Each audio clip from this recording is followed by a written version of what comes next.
한 남자가 있습니다. 북한 미사일 연구소에서 20년간 일하며 전 세계를 위협하는 무기를 만든 장본인이었죠. 그런데 그가 어느 날 연구소 열쇠를 반납하지 않고 사라졌습니다. 그는 왜 자신의 전 생애를 바쳐온 체제를 배신하고 가족을 데리고 목숨을 걸고 강을 건넜을까요? 그리고 놀랍게도 그 남자는 지금 서울대학교 강단에 서 있는 대한민국의 박사입니다. 고기를 처음 먹고 울던 아이, 운동화를 하루 만에 택배 받고 감격하던 아버지, 그리고 시장에서 마음껏 장을 보며 눈물 흘리던 아내까지. 이건 단순한 탈북 이야기가 아닙니다. 폭압 속에서 자유로, 무기에서 과학으로, 북한에서 대한민국으로 완전히 다시 태어난 한 가족의 실화.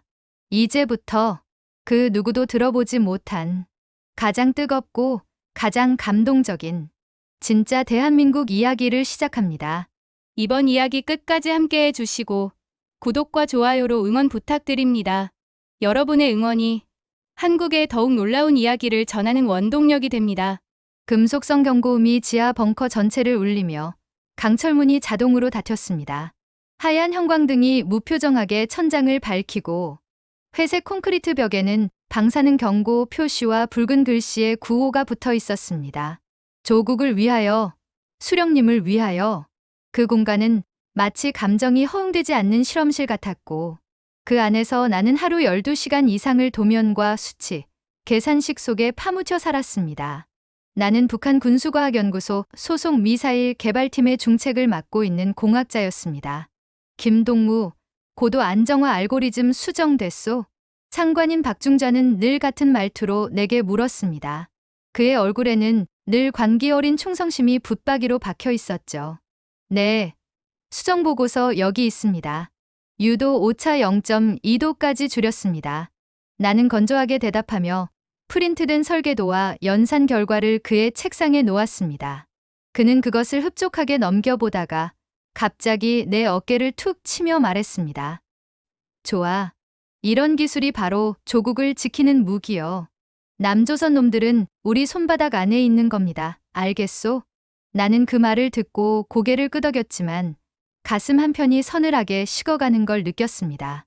지하 벙커를 빠져나오면 밖에는 늘 똑같은 평양의 회색 하늘이 펼쳐져 있었습니다. 하지만 정작 더 숨이 막히는 곳은 집이었습니다.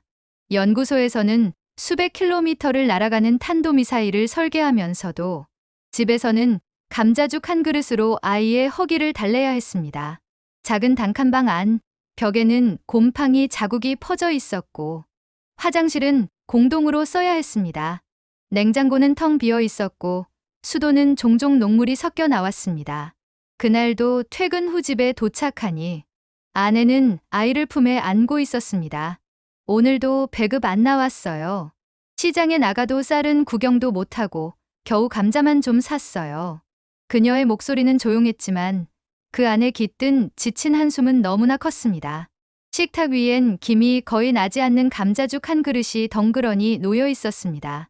아이인 정우는 젓가락을 내려놓고 나를 바라보며 물었습니다. 아빠, 우리 집엔 왜 고기가 없어요? 그 물음에 나는 아무 대답도 할 수 없었습니다. 말끝을 흐리고 고개를 돌리며 아이의 머리를 쓰다듬는 게 전부였죠.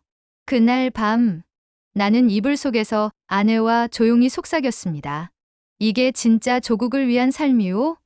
우리가 만든 기술로 나라가 강해지면 뭐합니까? 정작 우리 아이가 배를 골고 있는데 아내는 잠시 침묵하더니 말했습니다. 당신 가끔 라디오 듣잖아요. 남조선 방송. 거기선 애들이 급식이라는 걸 먹는다며? 아침도 점심도 간식까지? 그게 진짜라면 우리가 사는 게 사는 건가요? 나는 대답 대신 한숨만 길게 내쉬었습니다. 그녀의 말은 날카로운 송곳처럼 가슴을 찔렀습니다. 연구소에서는 매일같이 기술 혁신을 외치며 미국 본토까지 타격 가능한 신형 미사일 프로젝트에 밤낮을 가리지 않고 투입되었지만 내가 돌아가는 집은 물 한 방울로 연명해야 하는 현실이었습니다. 그래서 나는 점점 더 이 체제의 이면을 보게 되었습니다. 연구소 내에서는 상부의 명령에 따라 조국의 적이라 불리는 남한과 미국을 상대로 무기 개발이 끊임없이 이루어졌습니다. 그러나 라디오를 통해 들은 남한의 방송에서는 아이들이 영어로 노래를 부르고 식당에서 고기를 마음껏 먹으며 자유롭게 웃는 소리가 흘러나왔습니다. 처음엔 조작된 선전이라 여겼지만 시간이 갈수록 그것이 진실일지도 모른다는 확신이 들기 시작했습니다. 우리는 왜 이렇게 살아야 하지? 그 질문은 날이 갈수록 더 뚜렷해졌고 마침내 나는 결심하기에 이르렀습니다. 이 나라에선 나는 과학자일 수는 있어도 아버지는 될 수 없었습니다. 내 아들이 굶지 않고 살 수 있는 나라, 내 아내가 울지 않고 장을 볼 수 있는 곳, 그런 곳으로 가야겠다는 생각은 더 이상 상상의 영역이 아니었습니다. 하루는 연구소에서 상관이 말했습니다. 김동무, 이번에 성공만 하면 중앙당에서도 당신 이름 기억할 겁니다. 영웅훈장도 가능하지 않겠소? 그 말을 듣고 나는 웃었습니다. 하지만 그 웃음은 영예 때문이 아니라 그들이 말하는 영웅이 어떤 삶을 사는지를 누구보다 잘 알기에 나온 허탈한 웃음이었습니다. 그날 밤 나는 가방을 열고 낡은 지도 하나를 꺼냈습니다. 압록강, 그 강을 건너야 합니다. 그 순간 머릿속에는 단 하나의 생각만이 맴돌았습니다. 살아야 한다. 우리 모두 진짜로 살아야 한다. 2009년 4월 5일 북한은 전 세계를 향해 한 발의 메시지를 쏘아 올렸습니다. 그것은 대륙간 탄도미사일 ICBM. 수천 킬로미터를 날아갈 수 있는 공포의 상징이자 내 손끝에서 시작된 설계가 현실로 변한 순간이기도 했습니다. 그날 아침 지하 벙커는 마치 전시 상황처럼 움직이고 있었습니다. 전광판엔 카운트다운 숫자가 붉게 빛나고 있었고 사방에서 긴박한 명령이 오갔습니다. 발사 준비 완료. 좌표 입력 완료. 연료 압력 안정적. 상관 박중자는 텁텁한 담배 냄새를 풍기며 자리에서 일어섰고 고개를 돌려 내게 물었습니다. 김동무, 이번엔 확실하지? 나는 두 손으로 긴장을 눌러가며 대답했습니다. 신형유도 알고리즘 적용했습니다. 바람 변동에도 오차는 0.2도 이내로 잡을 수 있습니다. 그는 만족스럽다는 듯 고개를 끄덕였고 이어 굳은 목소리로 말했습니다. 좋아. 역사에 남을 날이오. 이 발사는 전 세계의 조선민주주의인민공화국의 이름을 각인시킬 거요. 그 순간 전광판의 카운트가 0을 향해 달려갔습니다. 3, 2, 1. 발사. 커다란 진동음이 벙커를 울렸고 화면에는 하늘로 솟아오르는 미사일이 정확히 궤도를 따라가는 장면이 떠올랐습니다. 관제실 안은 박수와 환호로 가득 찼습니다. 성공입니다. 궤도 진입 확인. 우리 조국의 위대한 승리입니다. 누군가는 감격에 겨워 눈물을 흘렸고 누군가는 상부에 전화를 걸어 직접 상황을 보고했습니다. 그러나 나는 아무런 말도 할 수 없었습니다. 내 심장은 요동쳤고 손끝은 떨리고 있었습니다. 이게 내가 바라던 결과였던가? 내가 이 기술을 완성시킨 것은 사실입니다. 하지만 지금 이 순간 전 세계가 긴장하고 경계하게 만든 무기가 내가 만든 결과물이라는 현실은 너무나 무거웠습니다. 그날 저녁 평양 시내 한복판 국방성과 당 중앙에서 마련한 비공개 축하 연회가 열렸습니다. 상위 간부들과 군 장성들, 주요 과학자들이 참석했고 그곳엔 고급 양주와 생전 처음 보는 해산물 요리가 쏟아졌습니다. 연회장 안에서 들리는 건 오직 칭찬과 찬양뿐이었습니다. 김 박사, 정말 대단한 성과요. 이젠 미국 놈들도 함부로 우리를 건드릴 수 없지 않소? 조국의 별이 될 겁니다. 위대한 영웅. 내게 건배를 권하던 그들의 얼굴은 모두 정치적 계산이 가득 찬 얼굴이었습니다. 나는 억지로 미소 지으며 잔을 들었지만 목넘김 하나 없이 그 술을 내려놓고 말았습니다. 그 자리는 축하의 장소가 아니라 내가 가장 싫어했던 위선과 탐욕의 극치였기 때문입니다. 샴페인 잔을 내려놓고 연회장을 빠져나오던 그 길. 나는 깊은 밤의 거리를 걸었습니다. 정권의 선전으로 가득한 플래카드와 미사일 발사 장면이 반복 재생되는 대형 전광판을 지나며 머릿속은 점점 혼란에 빠졌습니다. 이 기술이 정말 조국을 위한 것이었을까? 아니면 공포를 무기로 정권을 유지하기 위한 수단이었을까? 그렇게 집에 도착했을 때 아내는 조용히 현관 앞에서 내 귀가를 기다리고 있었습니다. 오늘 TV에서 봤어요. 정말 대단한 거라던데 당신이 만든 거죠? 나는 한참을 침묵하다가 고개를 끄덕였습니다. 그래, 우리가 해냈어. 세계가 놀랐대. 그런데 왜 당신 얼굴은 그렇게 어두워요? 그 질문에 나는 숨을 길게 들이쉬었습니다. 그리고 마침내 입을 열었습니다. 정우가 그 감자죽을 다 못 먹더군. 배가 고프다면서도 자꾸 토하더라고. 의사가 필요해 영양실조야. 그런데도 난 오늘 미사일을 하나 더 만들었지. 아내는 놀란 표정으로 제 손을 잡았습니다. 여보, 이제 정말 그만해야 할 것 같아. 그날 밤 우리는 몇 년 동안 단 한 번도 꺼내지 않았던 대화를 나눴습니다. 우리 떠나요. 아내는 한참을 말없이 앉아 있다가 떨리는 목소리로 말했습니다. 언제? 내일. 그 한마디로 모든 것이 정해졌습니다. 나는 연구소 열쇠를 반납하지 않았습니다. 연구소 컴퓨터에는 미사일 핵심 자료가 남겨진 채 아무런 말도 없이 그 공간을 떠났습니다. 책상 위에는 아들이 그려준 우주선 그림 한 장을 조용히 올려두었습니다. 아이가 우주선을 좋아했던 이유는 자유롭게 날아다니기 때문이었습니다. 그리고 나는 그날 밤 아들을 품에 안고 이 작은 방을 마지막으로 떠나기 전 조용히 속삭였습니다. 정우야, 아빠가 이제 널 진짜 자유롭게 해줄게. 새벽 3시. 도시는 여전히 깊은 잠에 빠져 있었지만 우리 가족에게 그 시간은 목숨을 걸어야 하는 탈출의 순간이었습니다. 집 안에는 아무런 불도 켜지 않았습니다. 정우는 아내의 품에 꼭 안겨 있었고 나는 창문 너머로 아무도 없는 골목을 살피며 머릿속으로 수십 번 되뇌인 경로를 다시 복기했습니다. 정우는 잘 자요? 응, 아직 몰라요. 그냥 아침 산책 가는 줄 알아요. 아내는 떨리는 목소리로 대답했습니다. 그녀의 눈은 이미 빨갛게 충혈되어 있었고 손에는 정우의 여분 옷과 약간의 감자떡이 든 작은 보따리가 들려 있었습니다. 나는 말없이 문을 열고 조심스럽게 발을 내딛었습니다. 이제부터는 단 한 번의 실수도 용납되지 않는다. 평양 외곽을 벗어나기까지는 10km가 넘는 거리. 걸어서 마치 평범한 주민처럼 움직여야 했습니다. 길에는 간간히 순찰하는 보위부 차량이 보였고 매번 그 소리가 들릴 때마다 우리는 담벼락 뒤에 숨거나 쓰러진 나무 밑에 몸을 낮춰야 했습니다. 숨을 죽인 채 웅크린 채로 지나가는 경비 차량을 바라보던 그 순간 아내의 손을 꼭 잡으며 속삭였습니다. 괜찮아요. 곧 해 뜰 거예요. 그러나 그 해는 우리를 따뜻하게 비추기 전에 수많은 고비를 지나야만 했습니다.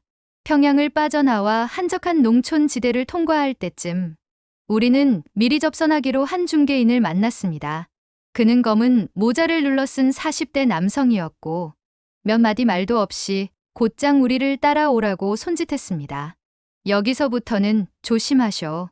오늘 순찰 강화됐다는 소문이 있어요. 그는 낮은 목소리로 말하며 작은 지름길을 택했고 우리는 허리까지 오는 잡초를 헤치며 어두운 숲길을 따라갔습니다. 압록강이 가까워질수록 공기가 차가워졌고 그 안에는 죽음의 냄새가 섞여 있는 것 같았습니다. 정우는 아내 품에 꼭 안겨 있었지만 차가운 공기에 작게 떨고 있었습니다. 엄마, 어디 가는 거야? 추워. 조금만 참자. 정우야, 조금만 더 가면 따뜻한데 가. 아내의 목소리는 떨렸지만 그 속엔 강한 의지가 담겨 있었습니다. 드디어 강둑에 도착했을 때 하늘은 점점 푸르스름한 기운을 띠기 시작했습니다. 저기입니다. 저 다리 밑으로 들어가야 해요.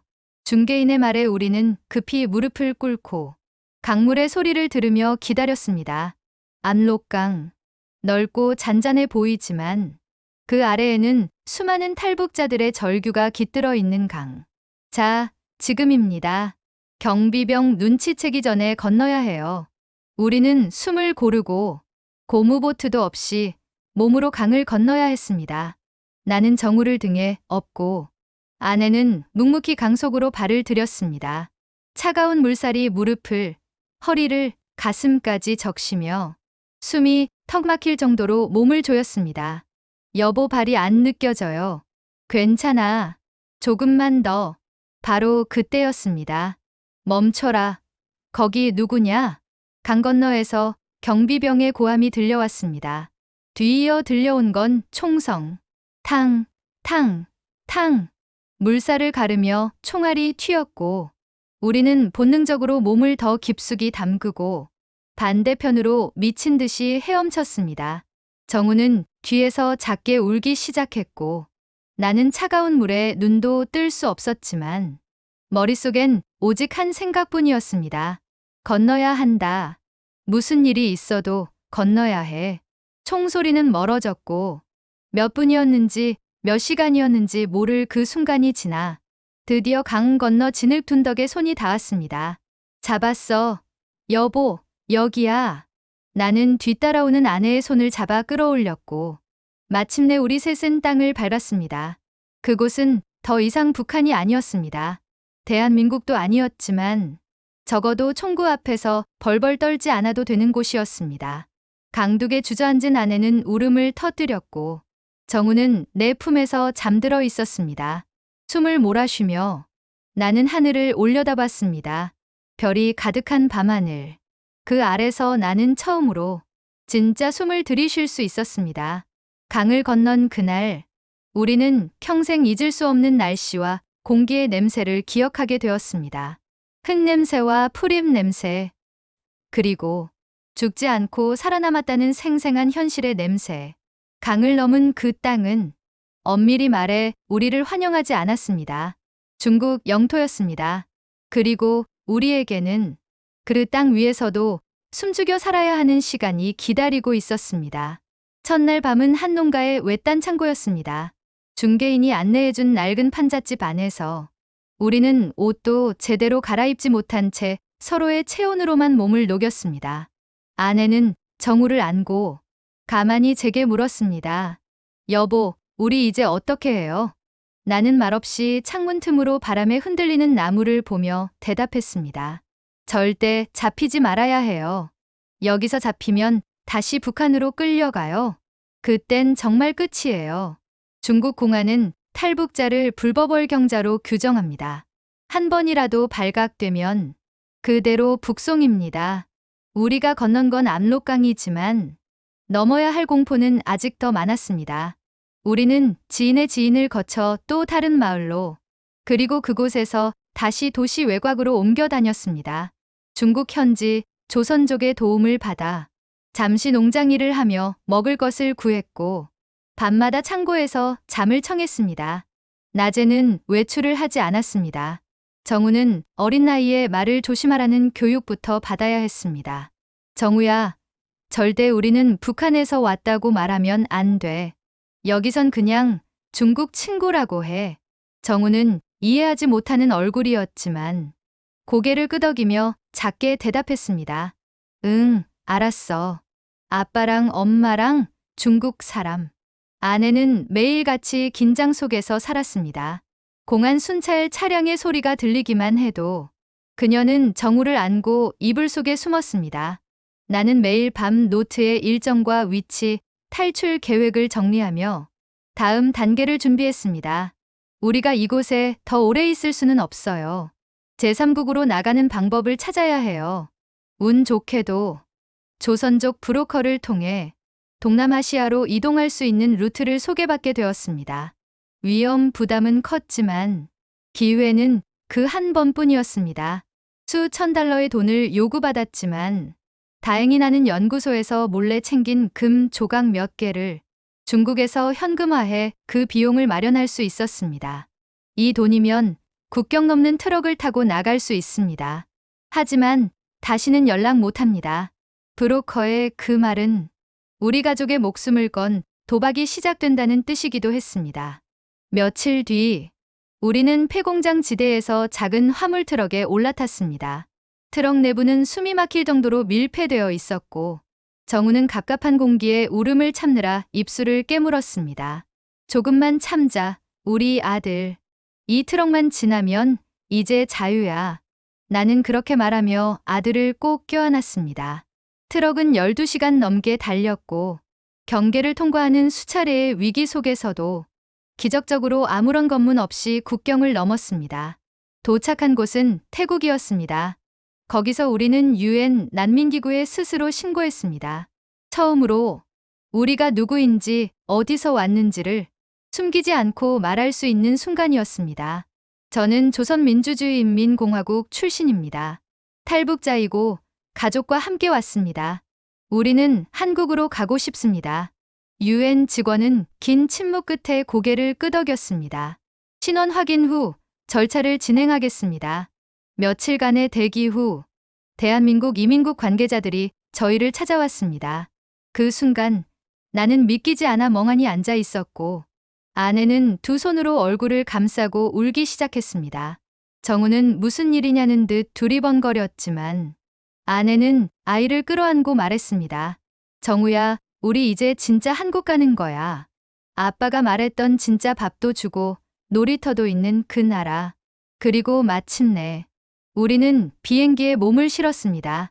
처음 타보는 비행기. 창문 밖으로 펼쳐진 하늘은 푸르고 안내방송의 한국어는 낯설지만 어딘가 따뜻했습니다. 비행기가 인천공항 활주로에 착륙한 순간 나는 눈을 감고 입을 다물었습니다. 그 어떤 말로도 표현할 수 없는 감정이 심장을 무겁게 두드렸습니다. 마침내 도착했습니다. 우리가 그렇게나 그리워했던 자유의 땅, 인천공항에 내린 순간 나는 그동안 내 삶에서 단 한 번도 느껴보지 못한 공기를 마셨습니다.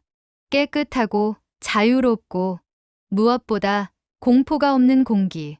입국장을 나서자 보건복지부, 통일부 관계자들이 우리를 맞이했습니다. 그들은 친절했고 필요한 설명을 차근차근 해주었습니다. 이곳은 하나원이라는 시설입니다. 대한민국 사회에 적응할 수 있도록 지원하는 기관이에요. 하나원. 처음 듣는 이름이었지만 그곳은 우리의 새로운 시작점이 되었습니다. 나는 매일 한국어 수업을 들었고 법률, 금융, 사회 시스템 등 전혀 다른 체계의 교육을 받았습니다. 아내는 마트라는 곳에서 원하는 물건을 고르고 카드를 꺼내 결제하는 방법을 배우며 놀라워했고 정우는 매일매일 급식을 먹으며 웃음이 늘어갔습니다. 아빠, 여긴 진짜 밥이 많아. 소세지도 있어. 그 말에 나는 괜히 눈을 돌리며 대답했습니다. 그래, 정우야. 많이 먹어. 이제 그런 거 마음껏 먹어도 돼. 하지만 이제부터가 진짜 시험의 시작이었습니다. 하나원 수료 후 우리는 서울 근교의 작은 임대주택으로 배정받았습니다. 처음 서울이라는 도시를 마주한 날 나는 고개를 들어 하늘을 바라봤습니다. 수많은 빌딩, 광고판, 쉴 새 없이 움직이는 사람들. 이게 진짜 나만이구나. 하지만 그렇게 아름다웠던 도시의 첫인상은 곧 벽처럼 다가왔습니다. 나는 내 기술을 살려 다시 연구 현장에 서고 싶었습니다. 대한민국의 과학기술은 세계적으로 인정받고 있었고 내게도 그 일부가 되고 싶다는 간절한 소망이 있었습니다. 서울대학교 공대 연구실에 자원봉사로 출입 신청서를 냈고 학력, 경력, 기술 자료 등을 첨부했습니다. 며칠 뒤 담당 교수가 저를 만나 주었습니다. 그는 자료를 유심히 보더니 물었습니다. 김 선생님 북한에서 20년간 미사일 개발을 하셨다고요? 네, 그렇습니다. 주로 궤도 제어 알고리즘과 추진체 설계 쪽에서 일했습니다. 교수는 한참을 침묵하더니 조심스럽게 물었습니다. 죄송한데요. 이건 확인차 여쭤보는 겁니다. 혹시 간첩은 아니시죠? 그 말이 나오는 순간 나는 온몸이 굳어버렸습니다. 간첩. 그 단어 하나가 마치 내 존재 자체를 의심받는 것 같았습니다. 나는 조용히 고개를 숙이며 대답했습니다. 저는 조국을 떠났습니다. 정권을 위해 일했지만 제 가족을 위해 그리고 인간으로서 살아남기 위해 떠난 사람입니다. 간첩이 아니라 이제 진짜 사람이 되고 싶어 온 겁니다. 교수는 잠시 말이 없었지만 결국 연구실 문을 열어주었습니다. 한번 같이 연구해 봅시다. 능력이 있다면 기회는 누구에게나 있어야죠. 그 순간 나는 다시 과학자로서의 첫 발걸음을 내디딜 수 있었습니다. 하지만 연구실 생활이 순탄했던 건 아니었습니다. 다른 연구원들 사이에서 북한 출신이라는 꼬리표는 쉽게 떨어지지 않았습니다. 혹시 뭘 훔쳐가는 거 아니야? 저렇게 똑똑한 사람이 왜 탈북했을까? 이상하지 않아? 직접적인 말은 아니어도 속삭이는 목소리, 피하는 시선은 매일같이 나를 따라다녔습니다. 하루는 식당에서 한 연구원이 제 옆자리에 앉지 않으려 쓸데없는 자리까지 돌아가는 걸 보며 나는 젓가락을 내려놓고 한참 동안 밥을 넘기지 못했습니다. 나는 왜 여기에 왔을까? 정말 잘한 선택이었을까? 그러나 그런 순간마다 정우의 얼굴이 떠올랐습니다. 급식 먹고 활짝 웃던 모습. 아내가 마트에서 물건을 고르며 눈물 흘리던 그 장면. 그 모든 것이 나에게 말해주고 있었습니다. 포기하지 마. 넌 지금 제대로 가고 있어. 연구실에서는 점점 더 실력을 인정받기 시작했고, 내가 만든 회로 설계 시뮬레이션은 국방연구소 쪽과 협업 프로젝트로까지 연결되었습니다. 그 즈음 서울대학교의 한 강연 요청을 받았습니다. 탈북 과학자로서 당신의 경험과 가치관을 한번 공유해 주실 수 있겠습니까? 처음 단상에 섰을 때 나는 떨리는 마음을 감출 수 없었습니다. 학생들은 조용히 나를 바라보고 있었고 나는 천천히 말을 시작했습니다. 저는 과거에 무기를 만들던 사람이었습니다. 하지만 지금은 그 기술을 사람을 살리는 데 쓰고 싶습니다. 그 순간 내 목소리는 맑고 단단하게 울렸습니다. 저는 북한에서 태어났지만 지금은 이곳에서 다시 태어나고 싶습니다. 서울대학교의 캠퍼스를 처음 걸었던 날, 나는 마치 다른 차원에 들어선 것 같았습니다. 넓은 도로를 따라 늘어진 은행나무, 학생들이 자유롭게 웃고 떠드는 모습, 그리고 어디서나 들려오는 토론과 질문의 소리들. 내가 알던 과학자는 늘 권력의 명령을 받아야 했고, 어떤 연구도 정치적 목적에 복무해야 했습니다. 그러나 이곳에서는 모든 질문이 허용되었고, 틀림이 아닌 다름을 인정하는 환경이 펼쳐져 있었습니다. 처음 연구실에 배정되었을 때 나는 과거의 손놀림을 다시 떠올렸습니다. 도면을 그리고 회로를 짜고 정확한 계산과 실험을 반복하는 일상. 그러나 그 목적은 전혀 달랐습니다. 예전엔 파괴를 위한 기술이었다면 지금은 사람의 생명을 구하고 사회의 편의를 위한 연구였습니다. 특히 내게 주어진 첫 과제는 재난구조 로봇의 제어 알고리즘 개발이었습니다. 지진이나 화재, 붕괴된 건물 속에서 인명을 구조하기 위한 로봇의 움직임을 계산하는 프로젝트였죠. 처음 자료를 받았을 때 나는 한참 동안 모니터 앞에 앉아 있었습니다. 이제는 이런 걸 위해 내 기술을 쓸 수 있구나. 그 감정은 말로 설명하기 어려운 종류의 감동이었습니다. 하지만 나는 여전히 실험실의 일부 구성원들로부터 경계와 의심을 받고 있었습니다. 어느 날 실험 데이터 정리 도중 같은 연구원이 조심스럽게 말을 걸어왔습니다. 김 선생님, 혹시 예전에 무기 개발하셨던 거 맞죠? 나는 고개를 끄덕였습니다.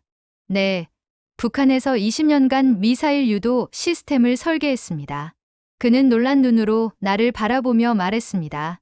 그런 분이 지금은 구조 로봇을 만든다는 게 뭔가 묘하네요. 나는 잠시 웃으며 대답했습니다. 네, 묘하죠.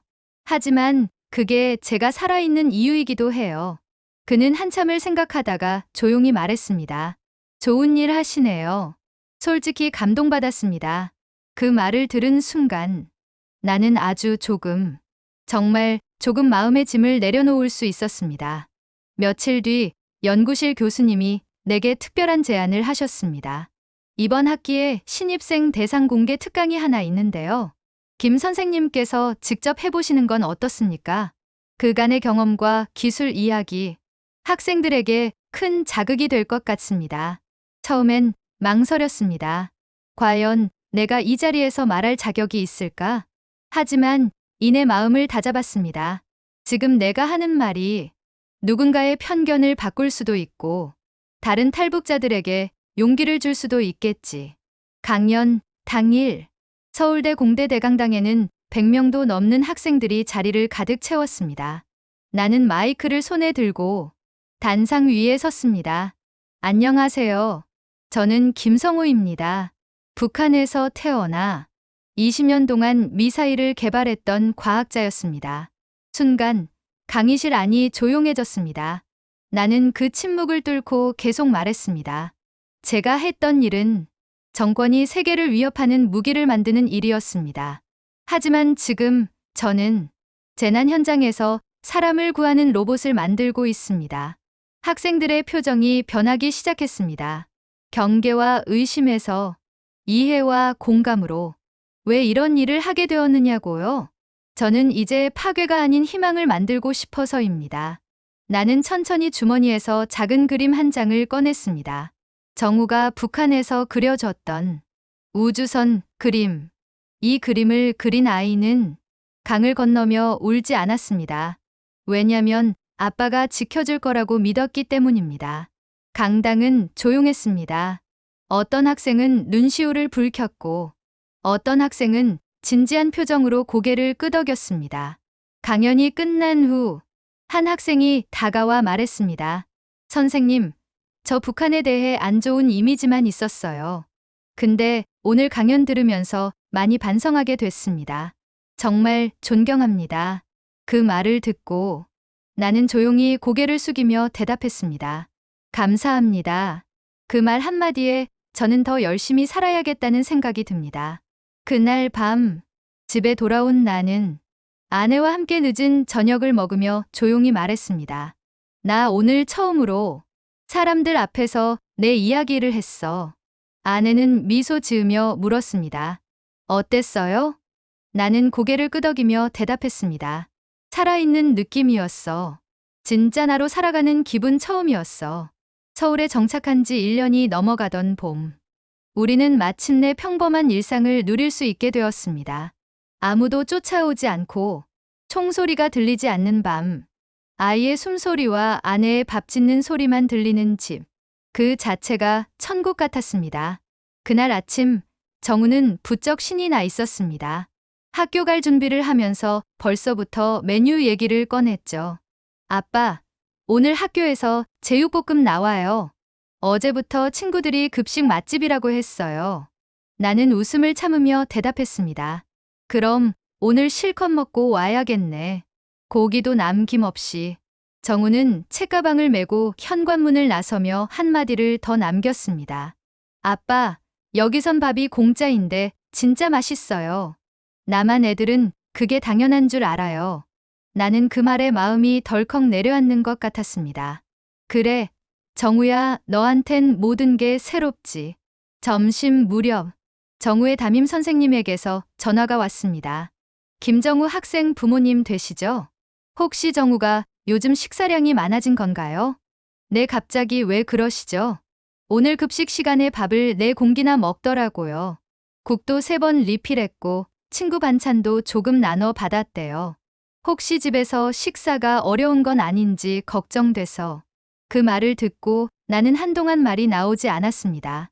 눈시울이 붉어졌고 숨을 고르며 간신히 대답했습니다. 선생님, 걱정하지 않으셔도 됩니다. 정우는 지금 처음으로 배불리 먹는 세상에서 살고 있는 중이라 그래요. 이해해 주셔서 감사합니다. 전화를 끊은 후 나는 식탁 앞에 앉아 멍하니 정우의 유치원 시절 사진을 바라봤습니다. 그때는 웃음이 아니라 고개를 떨구고 말이 없던 아이였습니다. 그리고 저녁이 되자 정우는 집에 들어서자마자 씩씩하게 외쳤습니다.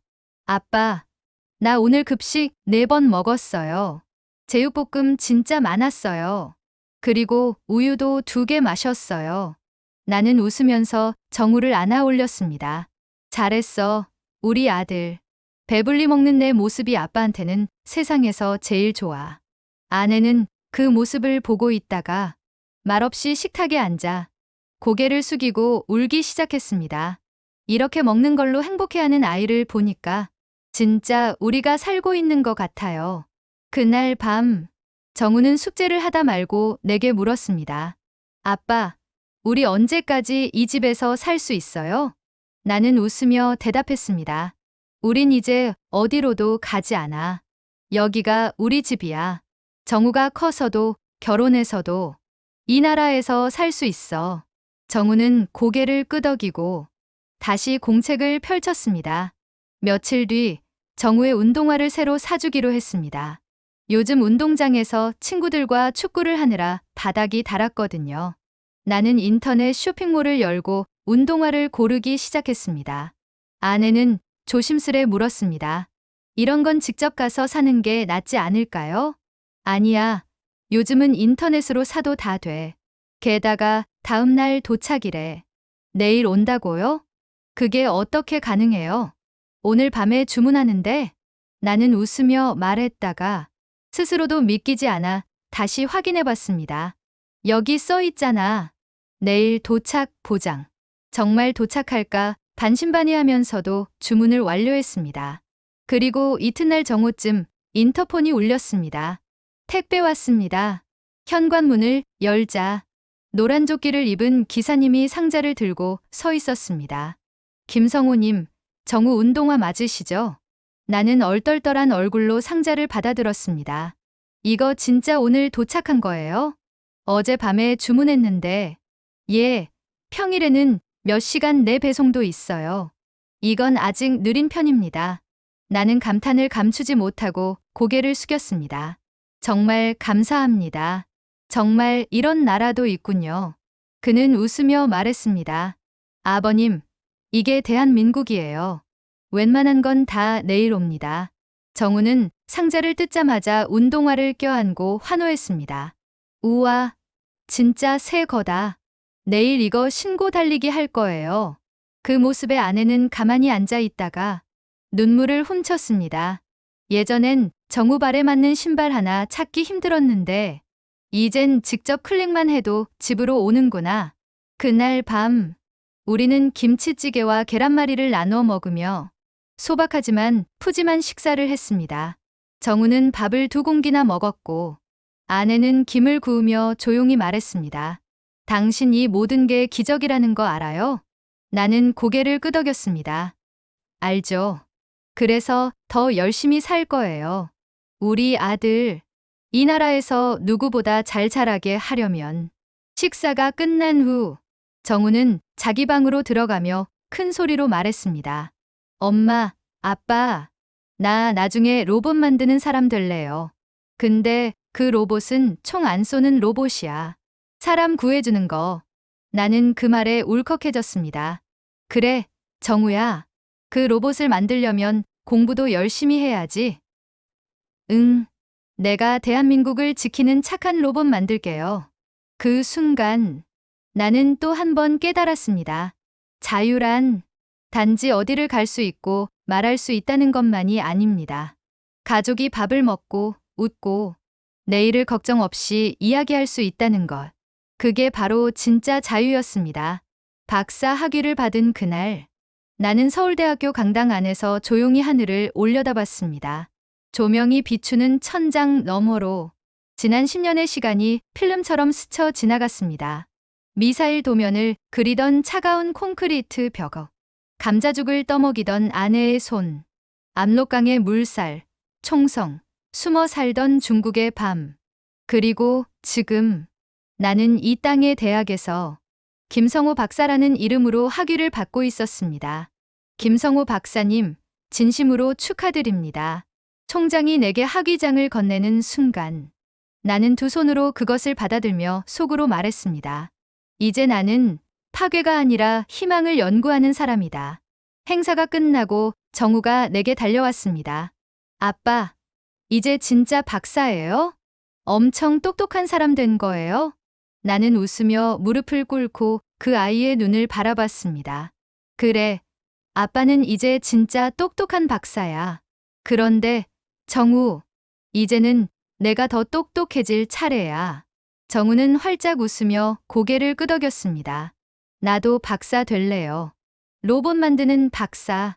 나는 그 말이 더없이 자랑스러웠습니다. 며칠 후 서울대학교에서 탈북과학자 초청 공개 특강 제안이 들어왔습니다. 처음엔 망설였습니다. 내가 과연 이 자리에서 말할 자격이 있을까? 하지만 곧 생각이 바뀌었습니다. 내 이야기를 듣고 누군가가 희망을 가질 수 있다면 그것만으로도 충분하지 않을까? 강연 당일 강의실은 학생들과 교수들로 가득 찼고 나는 천천히 단상에 올랐습니다. 마이크 앞에 선 나는 조용히 입을 열었습니다. 안녕하세요. 저는 김성우입니다. 북한에서 태어나 20년 동안 미사일을 만들던 과학자였습니다. 학생들의 표정이 긴장으로 바뀌었습니다. 나는 계속 말했습니다. 그러나 지금은 사람을 살리는 기술을 연구합니다. 인명 구조 로봇, 재난 대응 시스템, 그리고 인공지능 윤리까지. 몇몇 학생들이 고개를 끄덕이기 시작했습니다. 북한에서는 기술이 권력을 위해 쓰였습니다. 그러나 대한민국에서는 기술이 사람을 위해 쓰입니다. 순간 조용했던 강의실에 박수가 터졌습니다. 나는 잠시 숨을 고르고 가방 안에서 한 장의 그림을 꺼냈습니다. 정우가 초등학교 1학년 때 그린 그림이었습니다. 내 아빠는 대한민국 과학자예요. 태극기 옆에 하늘을 날아다니는 파란 로봇이 그려져 있었습니다. 나는 학생들에게 말했습니다. 이 그림 하나가 저를 살렸습니다. 이 아이가 나를 믿어줬기 때문에 나는 무너지지 않았고 다시 일어설 수 있었습니다. 강연이 끝난 후 한 여학생이 다가와 말했습니다. 선생님, 저 북한에 대해 편견이 많았던 것 같아요. 오늘 이야기 듣고 많이 울었습니다. 진심으로 존경합니다. 나는 조용히 고개를 숙였습니다. 고맙습니다. 이 나라에 와서 받은 가장 큰 선물은 바로 이런 따뜻한 말이에요. 그날 밤 집으로 돌아오니 아내는 작은 케이크를 준비해 놓고 있었습니다. 초 위에 꽂힌 글자가 보였습니다. 우리의 진짜 시작을 축하해요. 나는 웃으며 촛불을 불었습니다. 정우는 환호성을 지르며 손뼉을 쳤고 아내는 조용히 말했습니다. 이제야 우리가 이 나라 사람이 된 것 같아요. 나는 고개를 끄덕이며 대답했습니다. 그래요. 이젠 더는 탈북자가 아니라 대한민국 국민이에요. 밤하늘을 올려다보니 별은 보이지 않았지만 우리 집엔 눈부신 빛이 가득했습니다. 그날 밤 나는 일기장 마지막 장에 이렇게 적었습니다. 자유는 총을 들고 외치는 구호가 아니라 가족이 함께 웃을 수 있는 저녁 식사다. 대한민국은 그 자유를 허락해준 나라다. 그리고 나는 이 나라에서 다시 태어났다. 이야기를 들으면서 가슴이 뛰셨다면 구독과 좋아요로 함께해 주세요. 여러분의 응원이 대한민국의 또 다른 이야기를 이어가는 원동력이 됩니다. 시청해 주셔서 감사합니다.